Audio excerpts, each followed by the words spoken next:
Hello everyone, welcome to उत्कर्ष। सभी प्यारे विद्यार्थियों का उत्कर्ष परिवार में स्वागत करता हूं। मैं पवन कुमार पारिक, मेरे गणित की क्लास में। स्टूडेंट्स, आज की क्लास में हम शुरुआत करेंगे नए अध्याय यानी अध्याय 12 व्रतों से संबंधित क्षेत्रफल।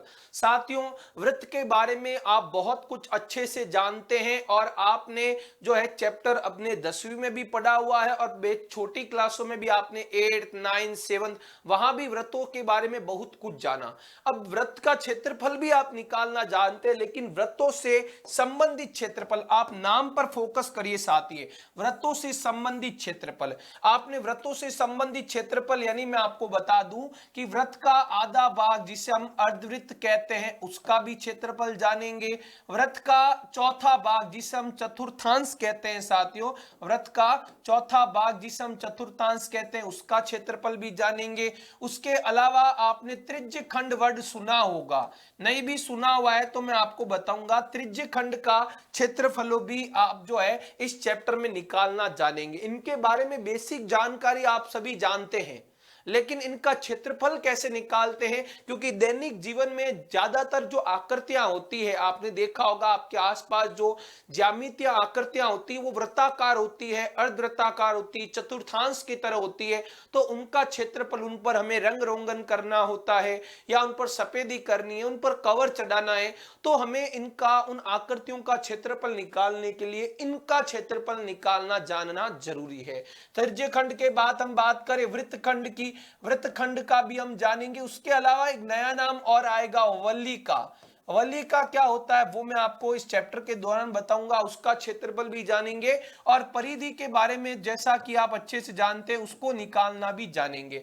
तो मुख्यतया आपका चैप्टर इन शब्दों के इर्द गिर्द घूमेगा, इनके हम क्षेत्रफल निकालेंगे। फॉर्मूला जिस चैप्टर में है, ये चैप्टर जो है फॉर्मूला बेस्ड है, इनमें फॉर्मूला आपको अच्छे से याद है साथियों और कैलकुलेशन आपकी अच्छी है, तो आराम से आप इस चैप्टर में बढ़िया स्कोर कर सकते हैं।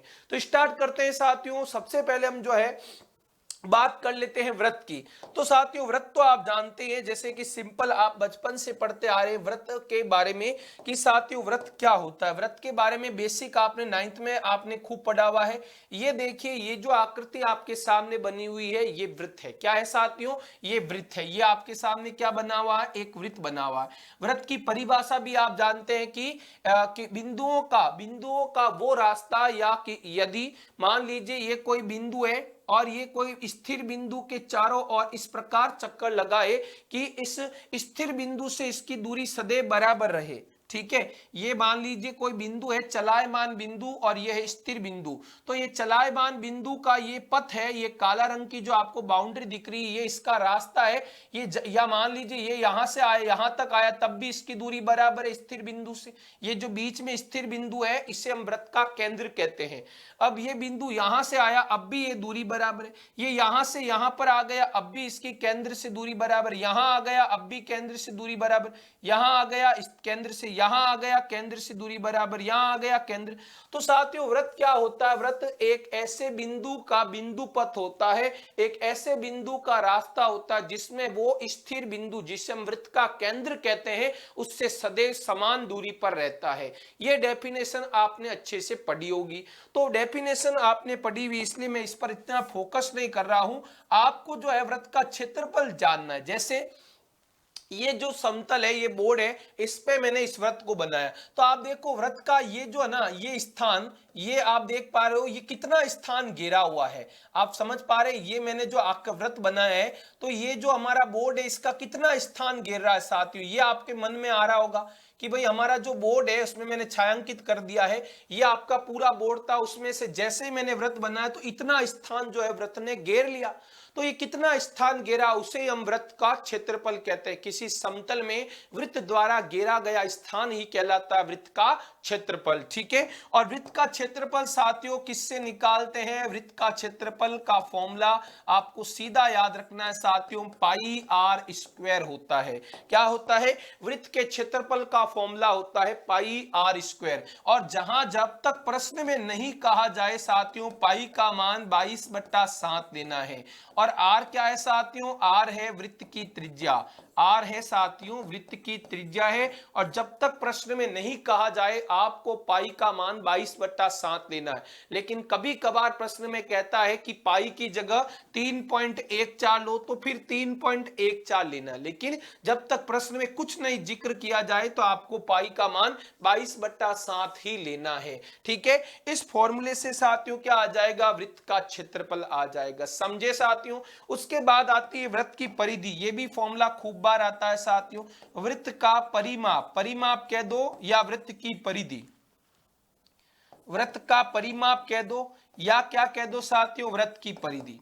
साथियों वृत्त का परिमाप या परिधि क्या होते हैं आप अच्छे से जानते हैं कि किसी भी वृत्त का हम यदि एक चक्कर लगाएं, वृत्ताकार कोई भी पथ है, मान लीजिए आपके आसपास कोई मैदान है और वो वृत्ताकार मैदान है, और आप उस वृत्ताकार मैदान के बाउंड्री एक चक्कर लगा देते हो, तो एक चक्कर लगाने में तय की गई दूरी उसे हम कहते हैं वृत्त की परिधि। साथियों उधर से समझते हैं, मान लीजिए ये यहां पर कोई बिंदु है, ठीक है, यहां से आप स्टार्ट करते हो और एक चक्कर लगाते हो इस पथ का, पूरा बाउंड्री ना, आप बाउंड्री के अनुदिश आप जो है ये जो बाउंड्री के अनुदिश एक चक्कर लगाते, वापिस यहां आ गए, आपने यहां से स्टार्ट किया और घूम के यहां पर आ गए, तो ये लाल रंग की मैंने लाइन बनाई, ये कुल कितनी है ना, यानी इस वृत्त का जब आप एक चक्कर लगाते हो बाउंड्री के अनुदिश, तो उसे हम कहते हैं परिधि। एक चक्कर लगाने में तय की गई दूरी उसे क्या कहते हैं, वृत्त की परिधि कहते हैं। और उसका सूत्र क्या होता है साथियों, 2πr, ये फॉर्मूला होता है 2πr। ठीक है, ये किसका होता है, वृत्त का परिमाप या जिसे हम परिधि कहते हैं। और परिधि की परिभाषा बखूबी जानते हैं, किसी भी वृत्ताकार पथ के अनुदिश एक चक्कर लगाने में तय की गई दूरी। ठीक है ना साथियों, एक चक्कर लगाने में तय की गई दूरी, इसे हम कहते हैं वृत्त की परिधि। अब साथियों आता है अर्धवृत्त। ये तो हमने पढ़ा वृत्त के बारे में साथियों, ये पूरा किसके बारे में पढ़ा आपने, वृत्त के बारे में पढ़ा। अब आता है साथियों अर्धवृत्त। अर्धवृत्त क्या होता है, ध्यान से सुनना, अर्धवृत्त का कॉन्सेप्ट अच्छे से सुनेंगे साथियों। देखिए आप जानते हैं, मान लीजिए मैं कोई भी एक वृत्त बनाता हूं, मान लीजिए ये मैंने वृत्त बनाया, ठीक है, और ये देखो ये वृत्त का केंद्र है साथियों। अब केंद्र से गुजरने वाले रेखाखंड को आप सभी जानते हैं, ये वृत्त का केंद्र है, तो वृत्त के केंद्र से गुजरने वाले रेखाखंड को हम वृत्त का व्यास कहते हैं। ठीक है, इस व्यास को मैं अभी ए बी नाम दे देता हूं। तो ये ए बी व्यास देखो वृत्त को दो भागों में बांटता है, ऊपर वाला भाग और नीचे वाला भाग, और इन दोनों ही भागों को हम अर्धवृत्त कहते हैं। जितना ये भाग है उतना ये भाग, ये दोनों भाग समान है। इससे मतलब आप क्या आइडिया लगा कि वृत्त का व्यास सदैव वृत्त को दो समान भागों में बांटता है, और प्रत्येक भाग को, इस भाग को कहो चाहे इस भाग को, दोनों ही भाग को हम क्या कहते हैं साथियों, अर्धवृत्त कहते हैं। ऊपर वाला भाग भी अर्धवृत्त है और ये नीचे वाला भाग भी क्या है साथियों, अर्धवृत्त है। आरी बात ने, वृत्त का व्यास, वृत्त को कोई भी व्यास, वृत्त के अंदर अनंत व्यास होते हैं, ये भी आप अच्छे से जानते हैं, तो कोई भी व्यास बना दो, वृत्त को समान दो भागों में बांटेगा और प्रत्येक भाग को हम क्या कहते हैं, अर्धवृत्त कहते हैं। जैसे यहां पर एक और मैं बना दूं वृत्त, तो व्यास जरूरी नहीं ऐसा ही हो, व्यास ऐसा भी हो सकता, देखो ये भी व्यास है आपका, है ना, ये मान लीजिए केंद्र है, केंद्र से गुजरने वाला रेखाखंड क्या कहलाता है, वृत्त का व्यास कहलाता है। तो ये दोनों भाग भी, ये वाला भाग भी अर्धवृत्त है, ये वाला भाग भी अर्धवृत्त है, ये सब चीजें आनी चाहिए। ये वाला भाग भी साथियों अर्धवृत्त है और ये वाला भाग भी क्या है, अर्धवृत्त। में लिख देता हूं, वृत्त का व्यास, वृत्त को दो भागों में, यहां लिखने की जरूरत नहीं, आप समझ जाओगे, दोनों भाग क्या हमारे अर्धवृत्त है। सेमी सर्कल जिसे हम अंग्रेजी में कहते हैं, क्या कहते हैं, वृत्त, अर्धवृत्त को हम कहते हैं सेमी सर्कल, इसे कहते हैं सर्कल, सेमी सर्कल। ठीक है, अब मैं सेमी सर्कल की बात करता हूं, कोई भी एक अर्धवृत्त लेता हूं, जैसे यही है, इसका कोई भी आधा भाग लेता हूं, चाहे ऊपर वाला ले लो चाहे नीचे वाला ले लो। ठीक है, तो मैं कोई भी ऊपर वाला भाग, जैसे मैं ऊपर वाले भाग को लेता हूं, ये देखना, ठीक है, ये जो हमारा है वृत्त का केंद्र है ये, और ऊपर वाले भाग को ले लिया। ये जो वृत्त है इसके दो भाग है, आपका था ऊपर वाला और नीचे वाला भाग, मैं ऊपर वाला भाग ले लेता हूं। ठीक है, इस डायग्राम को अपन ने कंप्लीट किया, केंद्र को जो है यहां पर बना देता हूं।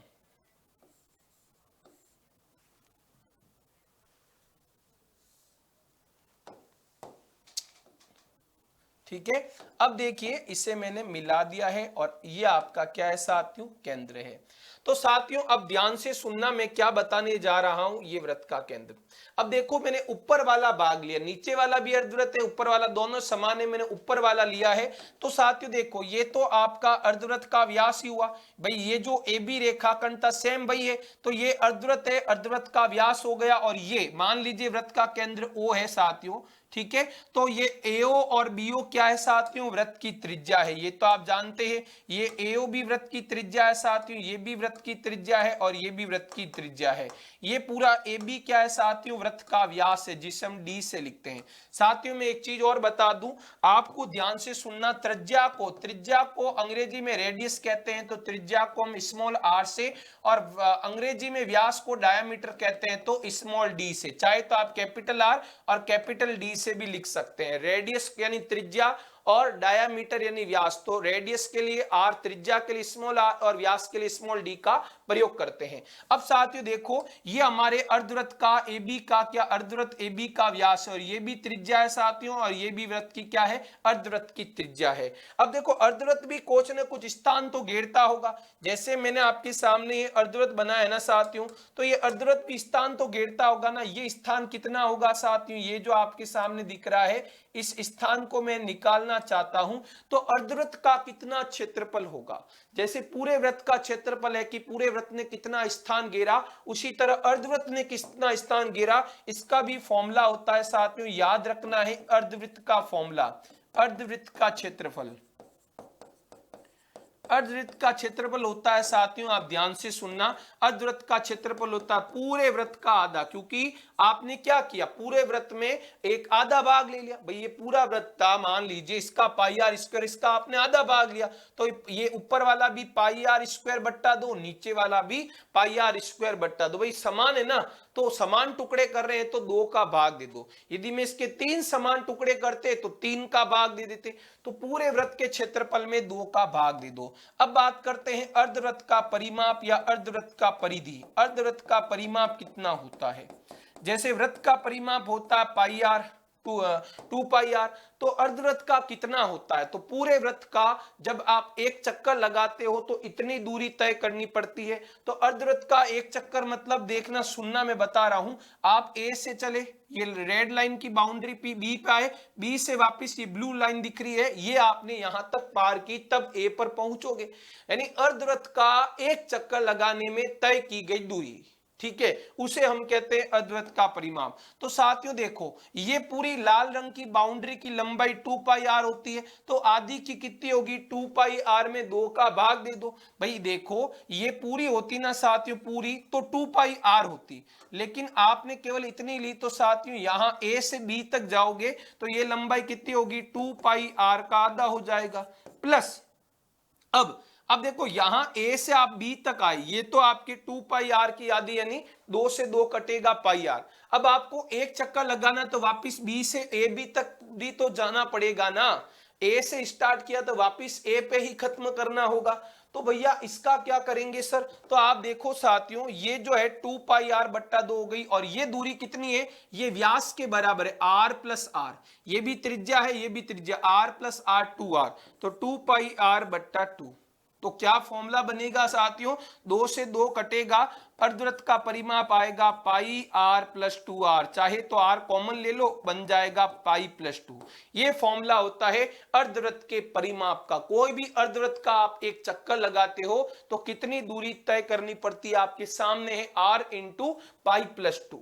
ठीक है साथियों, अब बात करते हैं चतुर्थांश की। चतुर्थांश के अंदर आपके कोर्स में केवल क्षेत्रफल ही है, चतुर्थांश का आपको परिमाप नहीं निकालना है। चतुर्थांश होता क्या है साथियों, जैसे मान लीजिए आपके पास कोई भी ये वृत्त है, ठीक है, अब मान लीजिए ये मैंने एक व्यास बना दिया, व्यास वृत्त को 2 समान भागों में बांटता है, प्रत्येक को अर्धवृत्त कहते हैं। मान लीजिए एक और व्यास में बना देता हूं जो इसके लंबवत है, ये मैंने एक और व्यास बनाया, ये दोनों व्यास, ये भी क्या नाम दे देता हूं ए बी और इससे सी डी, और ये वृत्त का केंद्र O है। तो आप देखो AB भी वृत्त का व्यास है, CD भी वृत्त का व्यास है, और दोनों व्यास मिलकर वृत्त को कितने भागों में, 4 समान भागों में बांट रहे हैं साथियों। ये जो चारों भाग दिख रहे हैं ना आपको, ये टुकड़ा, ये टुकड़ा और ये टुकड़ा और ये टुकड़ा, ये चारों क्या है, समान है। सभी का क्षेत्रफल समान है, जितना स्थान ये घेर रहा उतना ये, उतना ये, उतना ये। और इन्हें हम कहते हैं चतुर्थांश। चतुर्थ यानी चार, अंश यानी हिस्से। तो वृत्त के दो व्यास मिलकर ये लंबवत व्यास। एक चीज मैं आपको क्लियर कर दूं, ये व्यास जो है ना 90 डिग्री के कोण पे, ये कोण भी 90, ये भी 90, ये भी 90 और वो चौथा वाला कोण भी 90 है ना। ये व्यास जो है परस्पर लंबवत है और ये वृत्त को क्या कर रहे हैं, चार समान भागों में बांट रहे हैं। प्रत्येक भाग को हम चतुर्थांश कहते हैं साथियों। ठीक है, अब देखो मैं कोई भी एक ले लेता हूं बाहर, मान लीजिए पहला वाला टुकड़ा ले लेता हूं। ठीक है, इस तरह का बना हुआ कोई भी एक टुकड़ा, चाहे आपकी इच्छा हो लो, मैं एक टुकड़ा ले रहा हूं BOC। ठीक है, ये आपका B है, ये वृत्त का केंद्र O है और ये C है। ठीक है, और ये साथियों आपका 90 डिग्री है। ठीक है, तो साथियों O वृत्त का केंद्र है और B परिधि पर स्थित है, C भी परिधि पर स्थित है। तो इसका मतलब ये O से B की दूरी भी वृत्त की त्रिज्या है और O से C की दूरी भी वृत्त की त्रिज्या है। ठीक है, तो ये चतुर्थांश का केंद्र है। ये चतुर्थांश जिस वृत्त का केंद्र है उसका केंद्र O हो गया, और जिस वृत्त का ये चतुर्थांश इस वृत्त का था, और जितनी इस चतुर्थांश की त्रिज्या उतनी इस वृत्त की भी होगी। ये पॉइंट सारे अच्छे से याद करना, क्योंकि प्रश्नावली 12.1 कहो, चाहे 2 कहो, चाहे 3, सबके लिए ये रामबाण साबित होने वाले हैं। जो चतुर्थांश की त्रिज्या है वही त्रिज्या इस वृत्त की भी। आप देखो ये हिस्सा यहां आया, ये वाला यहां आया। ठीक है, और चारों का क्षेत्रफल समान ही होगा। अब आपको बता ही देता हूं कि चतुर्थांश का क्षेत्रफल कितना होगा। साथियों चतुर्थांश के क्षेत्रफल का फॉर्मूला होता है πr²/4। ठीक है, इनके क्वेश्चंस भी करेंगे तब आपको और अच्छे समझ में आएगा। ये फॉर्मूला होता है, पूरा वृत्त कितना स्थान घेरता है, πr²। उसके यदि हम चार समान भाग कर रहे हैं तो 4 का भाग देंगे। असमान होते, मान लीजिए ये चतुर्थांश ज्यादा स्थान घेरता, ये कम घेरता, तो फिर नहीं बैठ पाते। मान लीजिए मैं ऐसे बनाता, ये वृत्त बनाता है ना, व्यास में क्या व्यास नहीं बनाता, एक देखो ये मान लीजिए कि एक व्यास ऐसे बना देता और एक व्यास मान लीजिए ऐसे बना देता। अब मान लीजिए व्यास लंबवत नहीं है, देखो 90 डिग्री का कोण नहीं बना रहे, तो ये चतुर्थांश नहीं, देखो इनका क्षेत्रफल ज्यादा है, इनका कम है, क्योंकि ये जो व्यास है ये दोनों ही व्यास है और वृत्त के केंद्र से गुजर रहे हैं, लेकिन ये आपस में 90 डिग्री का कोण नहीं बना रहे। और यहां पर व्यास कितने डिग्री का कोण बना रहे, परस्पर 90 डिग्री का। तो साथियों इसमें जो है ये चतुर्थांश है, लेकिन ये चारों चतुर्थांश नहीं है, क्योंकि इनके क्षेत्रफल बराबर नहीं है। ये भी सब पॉइंट्स आपको क्लियर होना चाहिए। तो चतुर्थांश का कोण कितना होता है, आपको कोई भी पूछे तो कह देना 90 डिग्री होता है। चतुर्थांश का कोण 90 डिग्री का होता है। अभी हम इनके कुछ सवाल पढ़ते हैं, तब आपको और अच्छे से समझ में आएगा। सवाल आपके सामने है उस वृत्त का, अभी तक जो मैंने आपको फॉर्मूलाज बताए हैं और आप अच्छे से इनको जानते भी होंगे। इनके कुछ सवाल करते हैं, फिर हम आगे की थ्योरी की बात करते हैं। तो कह रहा है उस वृत्त का क्षेत्रफल ज्ञात कीजिए साथियों जिसकी त्रिज्या 7 सेंटीमीटर हो। तो देखो त्रिज्या आपको 7 सेंटीमीटर दी है, तो वृत्त के क्षेत्रफल का फॉर्मूला पूछा है, सीधा सीधा फॉर्मूला है, कितना होता है साथियों, πr²। अब सवाल में पाई का कोई जिक्र नहीं है, तो पाई की जगह 22/7 इंटू त्रिज्या है r², तो 7 इंटू 7 स्क्वायर, मतलब आपस में दो बार गुणा, 7 से 7 कटेगा और 22 इंटू 7 कितना आ जाएगा साथियों, 154 सेंटीमीटर स्क्वायर। क्योंकि त्रिज्या देखो सेंटीमीटर है, तो क्षेत्रफल किसमें होगा, सेंटीमीटर स्क्वायर में। और इस सेंटीमीटर स्क्वायर को साथियों आप वर्ग सेमी भी लिख सकते हैं। जैसे इस उत्तर को आप चाहे तो ऐसे भी लिख सकते हैं 154 वर्ग, क्योंकि स्क्वायर को हिंदी में वर्ग कहते हैं, वर्ग सेमी। ठीक है, ये और ये चीज समान है। तो त्रिज्या यदि मीटर में होती तो यहाँ 154 मीटर स्क्वायर आता और यहाँ आता 154 वर्ग मीटर। ठीक है, तो ये भी आपको ध्यान रखना। अगला सवाल है कि 44 सेंटीमीटर परिधि वाले वृत्त का क्षेत्रफल ज्ञात कीजिए। अब साथियों आपको क्या पूछा है, वृत्त का क्षेत्रफल। वृत्त का क्षेत्रफल अभी आपने कहा सर हमने अभी किया जस्ट सवाल, πr² फॉर्मूला है, पाई है 22/7, त्रिज्या।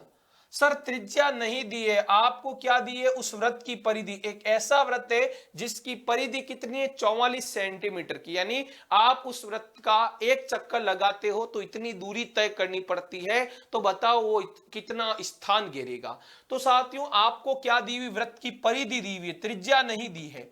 तो आपको क्या दी हुई, वृत्त की परिधि बराबर 44 सेंटीमीटर। तो जब भी आपको प्रश्न में पहले से परिधि दे दे या क्षेत्रफल दे दे तो आप वो जो भी मान दिया, जैसे परिधि का मान 44 दिया है, आप इसको इसके फॉर्मूले के बराबर रख दिए। परिधि का फॉर्मूला होता है 2 पाई r, उसके बराबर रख दीजिए। अब देखो सॉल्व कर दीजिए, आपके सामने 2 का 2 पाई होता है 22/7, त्रिज्या आपको नहीं पता तो r रखिए। तो r बराबर कितना होगा, उनको उधर भेजिए 44 इंटू ये 22/7, जब उधर जाएगा तो क्या बन जाएगा 7/22, और ये r के साथ 2 गुना का है तो भाग में। समझे साथियों, ये 22/7 क्या हुआ, 7 उधर जाएगा, यहां भाग में है तो उधर गुणा में, 22 r के साथ गुणा में, उधर गया भाग में। या आप ऐसे बोल दो सीधा 22/7 यहां r के साथ गुणा में है, उधर जाएगा तो व्युत्क्रम हो जाएगा, 7/22 गुणा में आ जाएगा, और ये 2 गुणा का भाग में। अब देखो 22 दूनी 44, ऊपर भी 44, तो 44 से 44 कर r आ गया 7 सेंटीमीटर। अब ये त्रिज्या आ गई, अब तो पहले की तरह ही है, अभी जस्ट हमने सवाल किया जिसकी त्रिज्या 7 थी, 154 उत्तर आ जाएगा। तो 7 इंटू 7 कर देना साथियों, 7 से 7 कट, 22 इंटू 7 154 सेंटीमीटर स्क्वायर सही जवाब आ जाएगा। आगे बढ़ते हैं, उस वृत्त की त्रिज्या ज्ञात कीजिए जिसका क्षेत्रफल। इस तरह के सवाल खूब आते हैं साथियों, आपको क्षेत्रफल दिया है, त्रिज्या पूछिए। तो साथियों आपको वृत्त का क्षेत्रफल कितना दिया हुआ है साथियों, 616 सेंटीमीटर स्क्वायर। तो क्षेत्रफल पहले से दिया है, तो इस तरह के सवालों में मैंने आपको बताया फॉर्मूले के बराबर रख दो। तो वृत्त का क्षेत्रफल होता है पाई आर स्क्वायर बराबर 616, पाई की जगह 22/7 इंटू आर स्क्वायर बराबर 616। अब देखिए, अब ये 22/7 का जब हम पक्षांतरण करेंगे, यहां देखिए 22/7 आर स्क्वायर के साथ गुणा में है, उधर जाएगा तो भी गुणा में रहेगा, लेकिन इसका व्युत्क्रम हो जाएगा, आर स्क्वायर बराबर होगा 616 इंटू 7/22, है ना। तो इसे सॉल्व करते हैं, 22 से कितनी बार, एक 22 का पहाड़ा भी आप जरूर इस चैप्टर के लिए याद रख लीजिए, 22 बार बार आएगा, क्योंकि जितनी बार भी आप क्वेश्चंस करोगे मैक्सिमम क्वेश्चंस में 22 की टेबल आती है। तो 22 का पहाड़ा याद कर लो, 22 दूनी 44 होता है, 22 तिया 66, 22 चौक 88, 22 पंजे 110, 22 चंग 132, 22 सत्ते 154, 22 अट्ठे 176, 22 अट्ठे 22 नमे 198 हो जाएंगे, और 22 दाए 220। ये आप टेबल याद कर लीजिए। आ रही बात सुनिए, ये टेबल आपके लिए जो है बहुत ही रामबाण साबित होगी साथियों। यहाँ 132 है, भूल में मैंने 136 लिख दिया है, बोला मैंने 132 लिख दिया, 136 साथियों, है ना, यहाँ 132 है। ये आपको टेबल अच्छे से याद करनी चाहिए।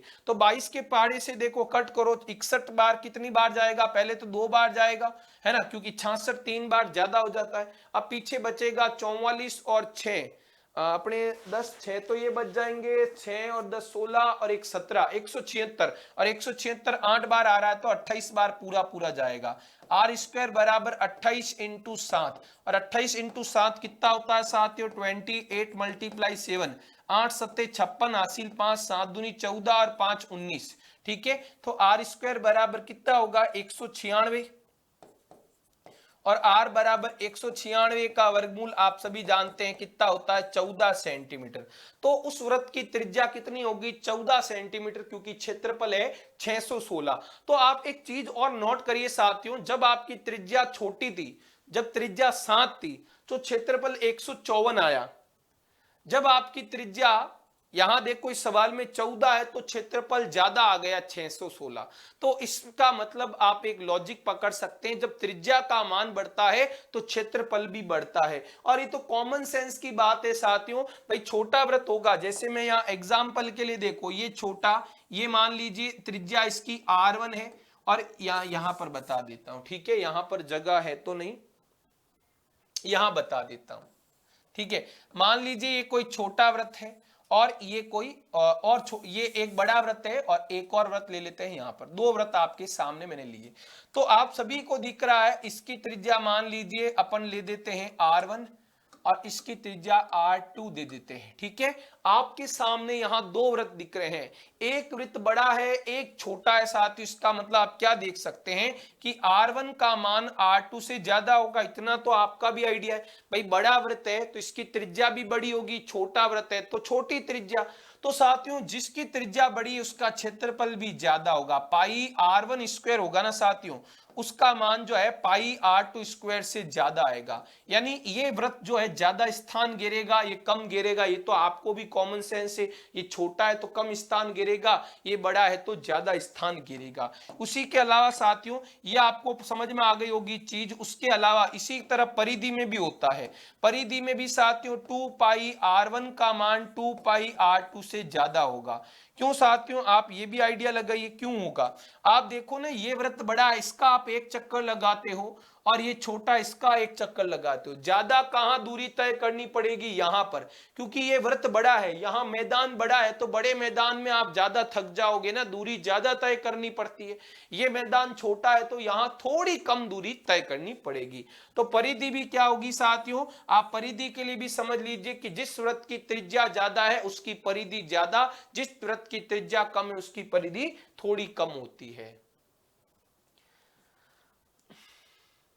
अब एक अर्धवृत्त की बात करते हैं। ठीक है, अब हम अर्धवृत्त की बात करते हैं। देखो यहां पर थोड़ा मिस्टेक है, अर्धवृत्त को गलत टाइप हो चुका है भूलवश। अर्धवृत्त, हमें अर्धवृत्त का व्यास दिया है, अर्धवृत्त की परिधि पूछी। हम परिधि के अलावा क्षेत्रफल भी निकालेंगे, परिधि तथा क्षेत्रफल दोनों निकाल देते हैं एक ही सवाल के अंदर। ठीक है, तो आपको अर्धवृत्त का व्यास दिया है, परिधि तथा क्षेत्रफल आपको ज्ञात करना है। तो कैसे करेंगे साथियों, आप खुद समझते हैं कि मान लीजिए ये कोई मैंने अर्धवृत्त बनाया। अर्धवृत्त हमेशा कौन बनाता है, वृत्त का व्यास बनाता है, क्योंकि व्यास वृत्त को दो भागों में बांटता है, जिससे हम प्रत्येक भाग को अर्धवृत्त कहते हैं। तो ये आपके सामने अर्धवृत्त दिख रहा है, इसका व्यास आपको दिया, व्यास यानी पूरी लंबाई d जो है ना, ये आपको दे दी है। ये त्रिज्या r और ये त्रिज्या r है। आप भी जानते हैं केंद्र परिधि, केंद्र परिधि के बीच की दूरी। तो साथियों सबसे पहले तो आपको क्या दिया हुआ है, अर्धवृत्त का व्यास दिया हुआ है। अर्धवृत्त का व्यास जिसे हम d कहते हैं, वो आपको दिया है 14 सेंटीमीटर। तो त्रिज्या कितनी होगी किसकी, अर्धवृत्त की, 7 सेंटीमीटर त्रिज्या होगी।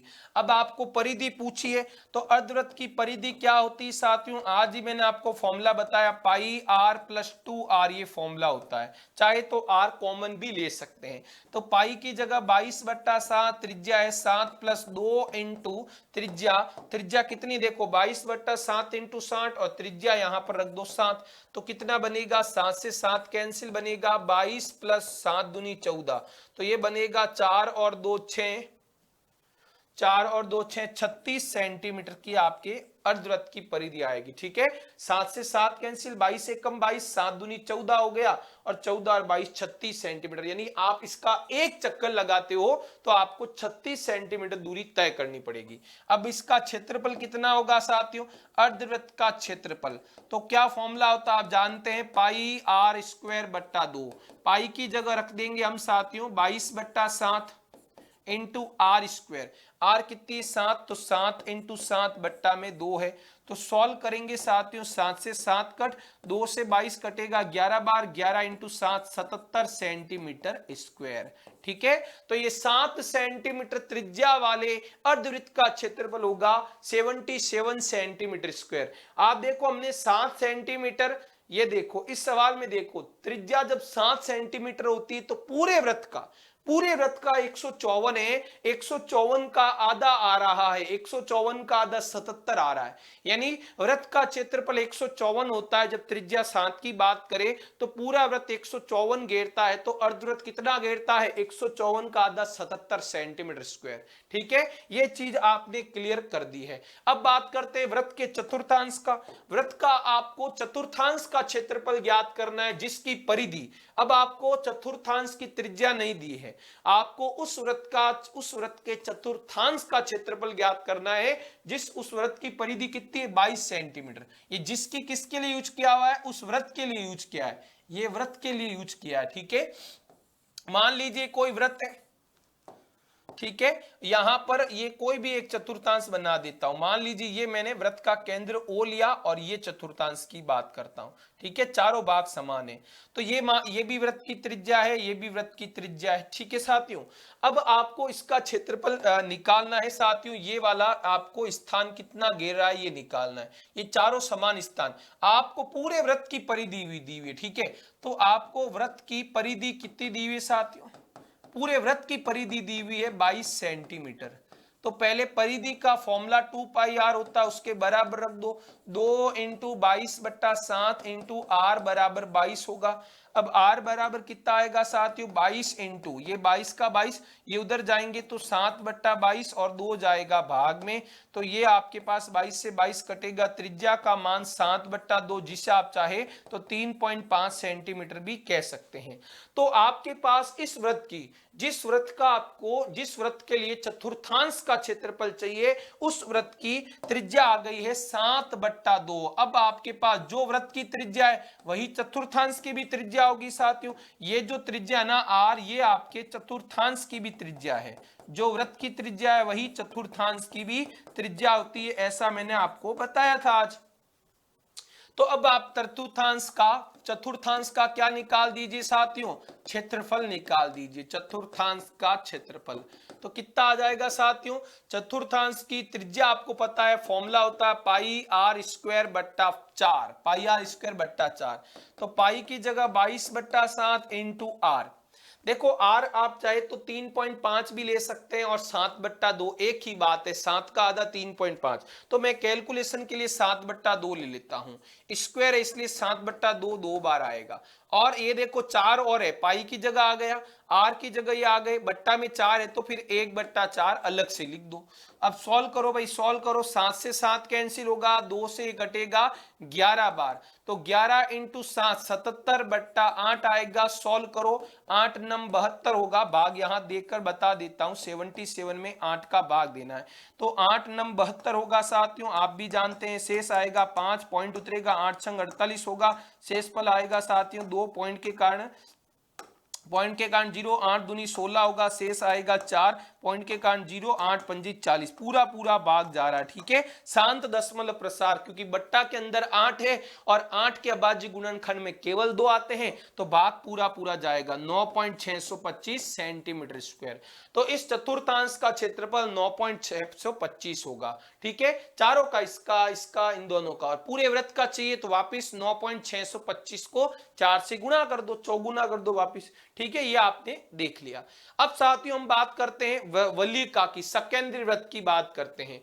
साथियों सकेंद्रीय वृत्त क्या होते हैं मैंने आपको बताना चाहता हूं। देखिए ये कुछ डायग्राम आपके सामने दिख रहे होंगे, दिख रहे हैं 2 डायग्राम, पहले इसकी बात कर देते हैं। साथियों देखो सकेंद्रीय वृत्त आपने 9th में भी पढ़ा होगा और 10th में बता रहा हूं कि ऐसे 2 या 2 से ज्यादा वृत्त, 2 वृत्त भी हो सकते हैं, 2 से कम नहीं, 2 या 2 से अधिक ऐसे वृत्त जिनका केंद्र एक ही बिंदु हो लेकिन त्रिज्याएं अलग अलग हो, उन्हें हम सकेंद्रीय वृत्त कहते हैं साथियों। जैसे यहां पर देखो ये दोनों वृत्त जो है इनका केंद्र एक ही बिंदु, लेकिन ये वृत्त छोटा है, इसकी त्रिज्या यहां तक होगी, इसकी त्रिज्या यहां तक होगी। और ये 2 वृत्त है तो दोनों के लिए त्रिज्या अलग अलग होगी, क्योंकि एक वृत्त बड़ा है एक छोटा है। ठीक है, तो बड़े वृत्त के लिए त्रिज्या में R1 नाम दे देता हूं, छोटे वृत्त के लिए मैं R2 नाम दे देता हूं। ठीक है, और बाहर वाला जो वृत्त है इसे मैं नाम दे देता हूं बाह्य वृत्त, और अंदर वाले को अंतःवृत्त भी कह सकते हैं। ये है बाह्य वृत्त क्योंकि बाहर है, और अंदर वाला है अंतःवृत्त या बड़ा वृत्त, छोटा वृत्त, जो आपको बढ़िया लगे कह सकते हैं। ठीक है, तो साथियों इन दोनों का, ये जो दोनों वृत्त दिख रहे हैं इनका केंद्र एक ही बिंदु O है, लेकिन त्रिज्याएं अलग अलग है। ऐसे 2 वृत्त भी हो सकते हैं और 2 से ज्यादा, यहां देखिए आपको 2 से ज्यादा दिख रहे होंगे साथियों, ये केंद्र है। ठीक है, अब देखो ये पहला वृत्त है, इसकी त्रिज्या, ठीक है साथियों, ये देखो यहां पर ये पहला वृत्त, इसकी त्रिज्या यहां तक है, दूसरे की साथियों यहां तक है, तीसरे की और भी ज्यादा है। मान लीजिए काले रंग का पहला बिंदु केंद्र है साथियों, ये पहले की त्रिज्या, ये दूसरे वृत्त की त्रिज्या हो गई यहां तक, ये साथियों तीसरे वृत्त की त्रिज्या, ये साथियों चौथे वृत्त की त्रिज्या, ये साथियों पांचवें वृत्त की त्रिज्या, ये साथियों छठे वृत्त की त्रिज्या, ये साथियों सातवें वृत्त की, इसी तरह आगे भी चलता रहेगा साथियों। आप देख पा रहे हो अलग अलग वृत्त की त्रिज्याएं। तो साथियों आप देख लो यहाँ दो से ज्यादा वृत्त है और सबकी त्रिज्याएं अलग अलग होगी, ठीक है। जो सबसे बाहरी वृत्त है उसकी त्रिज्या सबसे बड़ी होगी, जो सबसे अंदर है उसकी त्रिज्या सबसे कम होगी, ठीक है। तो यहाँ मैं दो के लिए बात करता हूं, आपको सब समझ में आ जाएगा। तो यहाँ देखिए R1 जो है साथियों, इसे आप क्या कह दो, बाह्य त्रिज्या, क्योंकि ये बाहर वाले वृत्त की त्रिज्या है। और R2 को मैं क्या नाम दे देता हूं, अंतः त्रिज्या, क्योंकि ये अंदर वाले वृत्त की त्रिज्या है। और यहाँ आप डायग्राम से स्पष्ट है कि R1 का मान R2 से ज्यादा होगा, R1 का मान R2 से ज्यादा होगा। अब सवाल कैसे आते हैं सुनना साथियों, सवाल में आपको क्या पूछते हैं अच्छे से ध्यान में ये समझ लेना आप साथियों, ठीक है।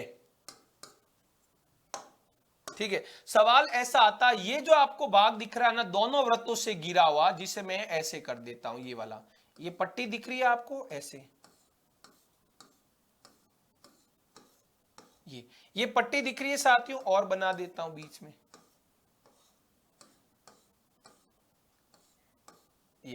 ये दिख रही है साथियों आपको, ये भाग आपको दिख रहा है, ये जो पट्टी दिख रही है ना, इसका आपको क्षेत्रफल निकालने का सवाल पूछता है। इस पट्टी को साथियों हम वलिका भी कहते हैं, क्या कहते हैं, वलिका कहते हैं। और इसे हम ये भी कह सकते हैं दो सकेंद्रीय, क्योंकि दोनों वृत्त का केंद्र एक ही, इसलिए सकेंद्रीय वृत्त, दो सकेंद्रीय वृत्तों से परिबद्ध भाग का क्षेत्रफल। हमें ये वलिका, इस पट्टी को क्या कहते हैं, वलिका भी कह सकते हैं, और दोनों सकेंद्रीय वृत्तों से परिबद्ध या घिरे हुए भाग भी कहते हैं। इसका आपको क्षेत्रफल पूछता है साथियों, तो क्या फॉर्मूला है सुनना, दोनों दो सकेंद्रीय वृत्तों से, ये दो सकेंद्रीय, ये जो भाग है ये दोनों वृत्तों से घिरा हुआ है, तो दो सकेंद्रीय वृत्तों से परिबद्ध, दो सकेंद्रीय वृत्तों से परिबद्ध, परिबद्ध यानी घिरा हुआ, परिबद्ध भाग का क्षेत्रफल क्या होता है साथियों, ध्यान से सुनना, या शॉर्ट में आप इनको वलिका भी कह सकते हैं, वलिका का क्षेत्रफल। तो क्या होता है, ध्यान से सुनना, ये जो मार्ग दिख रहा है वृत्ताकार मार्ग कह दो, या दो सकेंद्रीय वृत्तों से परिबद्ध भाग कह दो, इसका क्षेत्रफल, ये कितना स्थान घेर रहा है, केवल ये ना तो आपको पूरे वृत्त का निकालना है, ना ये अंदर वाले वृत्त का, आपको केवल ये बीच में पाथ दिख रहा है ना, इस चौड़ाई का, इस पट्टी का क्षेत्रफल निकालना है। तो इसका सूत्र क्या होगा आप खुद समझ गए होंगे। हम क्या करेंगे, पहले पूरे वृत्त का निकालेंगे, पूरे वृत्त मतलब ये पूरा निकालेंगे, ठीक है। अब इस पूरे में से आप ये छोटे वाले का क्या करो, क्षेत्रफल घटा दो। पूरे वृत्त के अंदर छोटा भाग आया था ना साथियों, भाई पूरा निकाल दे मतलब ये भाग भी आया, फिर इस भाग का, ये छोटे वृत्त का आप अलग से क्षेत्रफल घटा दो, तो पीछे केवल इस पट्टी का, ये जो वलिका दिख रही है, इसका क्षेत्रफल आपके सामने आ जाएगा। तो क्या फॉर्मूला बनेगा साथियों, बाह्य वृत्त का क्षेत्रफल, सीधा आपको फॉर्मूला याद रखना है, पर लिख देता हूं एक बार लैंग्वेज, बाह्य वृत्त का क्षेत्रफल माइनस अंतः वृत्त का क्षेत्रफल, क्षेत्रफल माइनस अंतः वृत्त का क्षेत्रफल, बाह्य वृत्त के क्षेत्रफल में से अंतः वृत्त का क्षेत्रफल घटाना। बाह्य वृत्त का है पाई R1 स्क्वायर माइनस अंतः वृत्त का है पाई R2 स्क्वायर। पाई यदि कॉमन लेते तो अंदर बनेगा R1 square minus R2 square, ये फॉर्मूला आपके पास बना। और इसे a square minus b square से आप चाहे तो R1 minus R2 into R1 plus R2 भी लिख सकते हैं। वैसे आपको सीधा ये याद रखना है कि पाई गुणा में R1 square minus R2 square, बड़े वृत्त के क्षेत्रफल में से छोटे वृत्त का, अंतः वृत्त का क्षेत्रफल घटा दीजिए, फिर ठीक है पाई कॉमन ले लो, R1 square minus R2 square. और यहां देखो a square minus b square की सर्व समीकरण लग रही, तो एक बार दोनों को घटाया, एक बार दोनों को जोड़ा, तो ये फॉर्मूला होता है सकेंद्रीय वृत्त के क्षेत्रफल का। ये दो का निकालने का तरीका, दो से ज्यादा आए तो कैसे करते हैं वो भी आगे जब सवाल आएंगे प्रश्नावली में बताऊंगा। ये बेसिक आपको आइडिया रखना है कि बड़ा वृत्त तो उसके लिए त्रिज्या बड़ी होती है, छोटे वृत्त के लिए छोटी होती है, बाहर वाले के लिए बाह्य त्रिज्या, अंदर वाले के लिए अंतः त्रिज्या, ठीक है। और ये फॉर्मूला याद रखना है भाई, दो सेकेंड, इस भाग को कहते क्या है, वलिका कहते हैं, वलिका, या दो सेकेंड वृत्तों से परिबद्ध भाग, ये वाला, ठीक है। वृत्ता, इसे वृत्ताकार मार्ग भी कह सकते हैं। तो साथियों इसका क्षेत्रफल निकालना भी आप लोगों ने अच्छे से सीख लिया, ठीक है। एक सवाल आपके सामने लेकर आया हूं कि सकेंद्रीय वृत्तों में बाह्य वृत्त की त्रिज्या 14 और आंतरिक वृत्त की त्रिज्या 7 है, तो वलिका का क्षेत्रफल क्या होगा। मान लीजिए मैं डायग्राम वापस बना देता हूं, ये आपके सामने दिख रहा है। ठीक है, ये मैंने वृत्त बना दिए हैं। ये मान लीजिए अंदर वाला वृत्त है, इसकी त्रिज्या r2 है, बाहर वाले की r1 है। तो आपको बाह्य त्रिज्या और अंतः त्रिज्या दोनों दिए। बाह्य वृत्त की त्रिज्या आपको दे रखी, इसका मतलब ये आपको r1 दे रखी है, और आंतरिक त्रिज्या यानी r2 दे रखी है। तो सवाल के अंदर बाह्य त्रिज्या 14 सेंटीमीटर और अंतः त्रिज्या अंतःवृत्त की 7 सेंटीमीटर दे रखी है। आपको वलिका का क्षेत्रफल, वलिका मतलब ये वाला भाग, आप देख पा रहे हो साथियों, ये वाला भाग,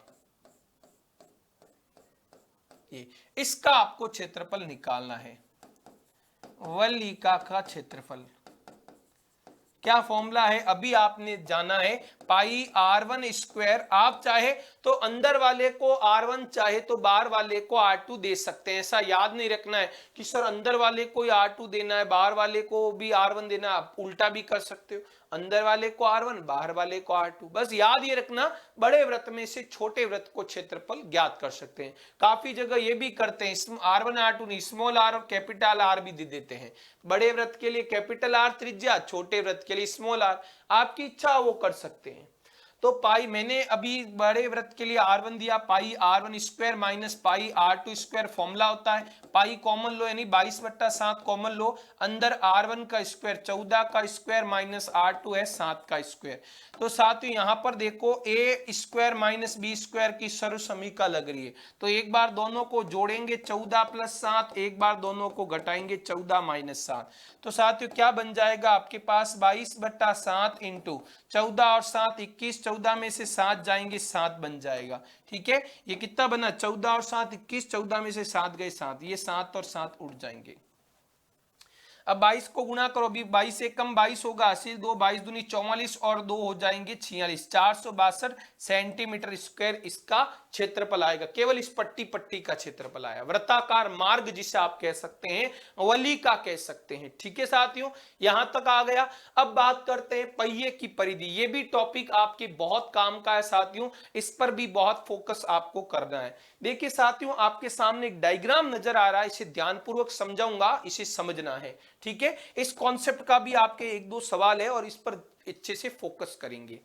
साथियों आप देख रहे होंगे यहां पर मैं 3 पोजीशन लेकर आया हूं। पहली स्थिति है, दूसरी स्थिति और तीसरी स्थिति। बीच में और भी स्थितियां हैं, मैं केवल 3 स्थितियां लाया हूं। यहां पर क्या है, ये कोई सड़क है और ये कोई पहिया है। ठीक है, साइकिल का पहिया या कोई भी मोटर वाहन का पहिया है, और पहिए पर देखो मैंने निशान या बॉल, मान लो बॉल फिट कर दी हुई। ठीक है, अब मैंने इस पहिए को घुमाना प्रारंभ किया, तो शुरुआत यहां से की। तो मैंने क्या हुआ, पहिए को घुमाया साथियों, तो ये जैसे थोड़ा सा घुमा साथियों, यहां से थोड़ा घूम के ये पहिया देखो जहां मैंने निशान बनाया ये यहां आ गई, ये गेंद जो फिट करी वो यहां आ गई। ठीक है, थोड़ा अब देखो, अब और घूमता जा रहा है, अब वो गेंद यहां आ गई, जहां शुरुआत में वो गेंद थी वापस वहीं पे आ गई। इसका मतलब आप क्या जानते हो कि इस टायर ने या इस पहिए ने एक चक्कर लगा दिया साथियों। ये जो गेंद की पहली स्थिति, घूमता घूमता ये एक चक्कर लगा चुका है, अपने स्थान पर आ चुका है साथियों। कोई भी चीज, जैसे आपके पास देखिए, ये आपके पास मान लीजिए कि अपने पास भी एक वृत्ताकार वस्तु है, सुनना आपके सामने, जैसे मान लीजिए ये कोई वृत्ताकार वस्तु है। अब मैं इस पर, ये जैसे आपको निशान दिख रहा होगा, मैं इसको एक बार घुमाता हूं, ऐसे एक बार घुमाता हूं। ठीक है, ये एक बार, ये देखो ये पहिया सेम ऊपर आ गया, जैसे था वैसे, मतलब इसने एक चक्कर पूरा किया, यहां से यहां तक आ गया, एक चक्कर इसने पूरा कर दिया। कोई भी वृत्ताकार वस्तु, कोई भी टायर हो गया, रोलर हो गया, तो वो एक चक्कर कैसे आपको पता लगेगा, आपको निशान बना दो और उसको फिर लेटाओ समतल पे। तो जैसे ही वो स्थिति, जैसे गेंद शुरुआत में यहां थी, घूम के यहां आई, देखो ये और ये स्थिति अलग है, शुरुआत में नीचे थी और जब यहां पर आई, थर्ड स्थिति देखी, यहां पर आया। हाँ, बीच में हो सकता है गेंद यहां भी आई होगी, यहां भी आई होगी। मैंने तो 3 फोटो लेकर आया हूं, पहले यहां थी, बीच एक स्थिति ऐसी आई जब ऊपर आई, और थर्ड में वापस जहां शुरुआत में थी ना साथियों, वहीं पर आई। इसका मतलब इसने अपना एक चक्कर पूरा कर लिया। किसने, इस टायर ने, या जिसे पहिए की बात कर रहा हूं। अब सर बीच में सर ये पहिया कैसे आ गया गुरुदेव, है ना। तो साथियों आपको बता दूं, जो मोटर वाहन होते हैं या कोई भी व्हीकल की बात करें, आप स्कूटर की बात कर लो, कार, ट्रक, है ना, इनके जो पहिए होते हैं, इवन एरोप्लेन के नीचे भी पहिए लगे होते हैं, भले ही वो हवा में उड़ता है, लेकिन शुरुआत में आपको पता है रनवे पर दौड़ने के लिए वहीं पर भी पहिए की जरूरत होती है। और पहिया जो है वृत्ताकार होता है। पहिए का शेप कैसे होता है? वृत्ताकार होता है साथियों। तो आप देखो कोई भी पहिया होता है ना, एक चक्कर कब तय करता है? इस तरह से। ये जो है यहां शुरुआत में गेंद फिट करी, घूमते घूमते वापस गेंद यही आई, इसका मतलब इस पहिए ने एक चक्कर पूरा लगाया। ये जो पहिया ना यहां से लगाकर, पहले शुरुआत में पहिया यहां था, अब पहिया अभी यहां पे है, तो पहिए ने ये दूरी कितनी तय करी साथियों? आपके मन में ये सवाल आया होगा ना कि बिल्कुल सर पहिए ने एक चक्कर तो लगाया, लेकिन ये दूरी कितनी तय करी साथियों? ये दूरी यहां शुरुआत में पहिया था और पहिया अब यहां आ चुका है, तो पहिए ने दूरी कितनी तय करी साथियों? ये दूरी किसके बराबर होगी साथियों? पहिए द्वारा एक चक्कर में, एक चक्कर लगाने में तय की गई दूरी, हमेशा याद रखना ये पहिए की परिधि के बराबर होती है। ठीक है, हमेशा ध्यान रखना पहिए द्वारा, कोई भी वृत्ताकार पहिया होता है, वृत्ताकार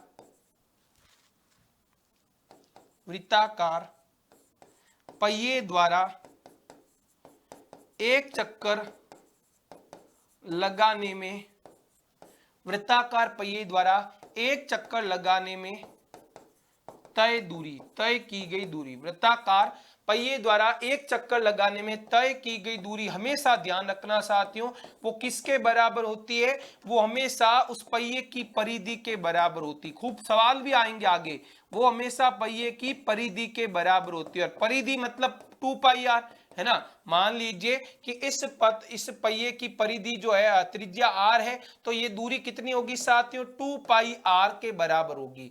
कोई भी पहिया, चाहे साइकिल का हो, चाहे स्कूटी का हो, किसी का भी एक चक्कर, केवल एक चक्कर, केवल एक बार आप घुमा के छोड़ दो, तो एक चक्कर में वो दूरी कितनी तय करेगा? वो उसकी परिधि के बराबर होगी। और परिधि का फॉर्मूला होता है साथियों 2πr। आपको पहिए की त्रिज्या दे रखी होगी। और पहिए वाली जो भी, जितने भी पहिए वाले सवाल आए ना साथियों, कोशिश करो आप जो है त्रिज्या को, कोशिश करो त्रिज्या आप सेंटीमीटर में निकालो, क्योंकि पहिए छोटे ही होते हैं। आपने स्कूटी वगैरह जो है,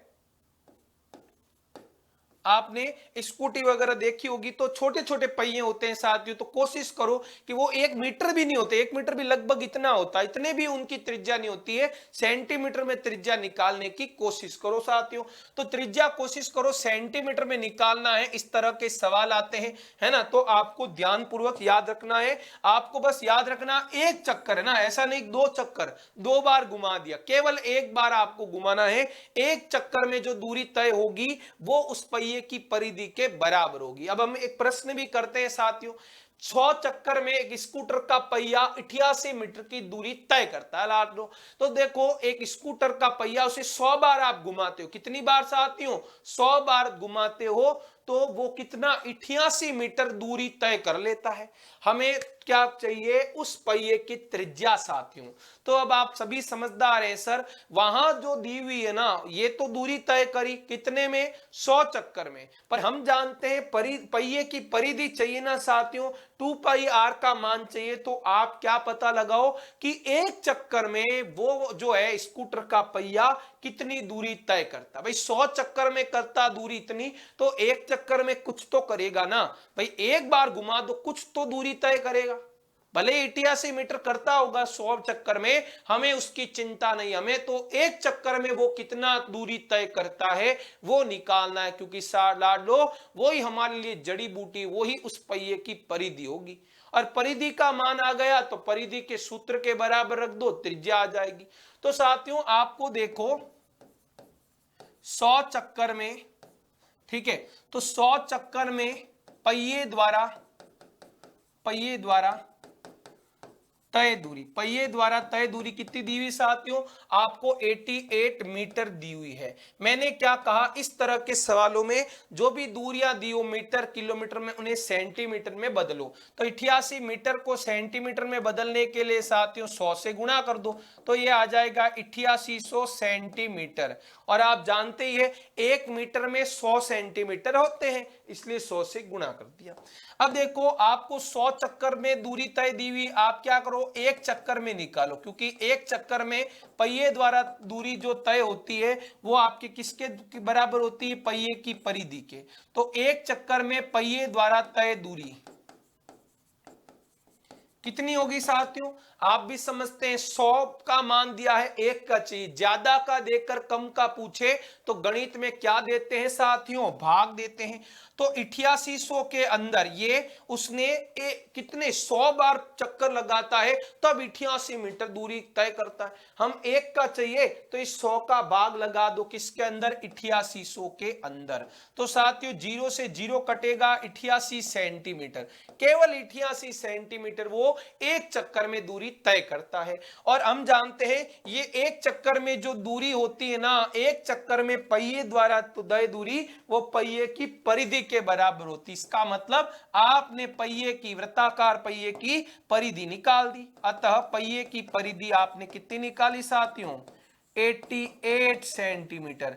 और पहिया होता है वृत्ताकार, इसका मतलब वृत्त की परिधि निकाल दी, फॉर्मूले के बराबर रख दो, है ना, त्रिज्या आ जाएगी। इस तरह के सवाल मैंने आपको शुरुआत में बताए थे, वृत्त की परिधि दी हुई हो तो फॉर्मूले के बराबर रख दो। तो 2 इंटू पाई है 22/7 इंटू आर बराबर 88। तो आर आपके पास कितना आएगा साथियों, 88, है ना। ये 22/7 उधर जाएगा, 7/22 और 2 जाएगा भाग में, तो ये 22 से कटेगा 4 बार और 7 चौक 28/2 कितना हो जाएगा साथियों, 14 सेंटीमीटर हो जाएगा। यानी उस पहिए की त्रिज्या कितनी होगी, 14 सेंटीमीटर। पहिए वाले सवाल आए तो आपको इस तरह से साथियों करने हैं। ठीक है साथियों, ये उम्मीद करता हूं आपको समझ में आ गया होगा साथियों। अब जो है आगे का जो बेसिक है वो आगे बताएंगे अगले भाग में। आज के लिए ये जो मैंने बेसिक बताया आज के इस वीडियो के अंदर, वो सारा आपकी प्रश्नावली 12.1 में काम आएगा। जो पूरी 12.1 जो अगले भाग से हम पढ़ेंगे वो पूरा इस पर आधारित है। ये जो आपको मैंने आज चीजें बताई है, क्वेश्चंस कराए, ये सब आपके 12.1 के लिए वरदान साबित होंगे। तो आज के लिए साथियों इतना ही। स्वस्थ रहे, मस्त रहे। जय हिंद, जय भारत।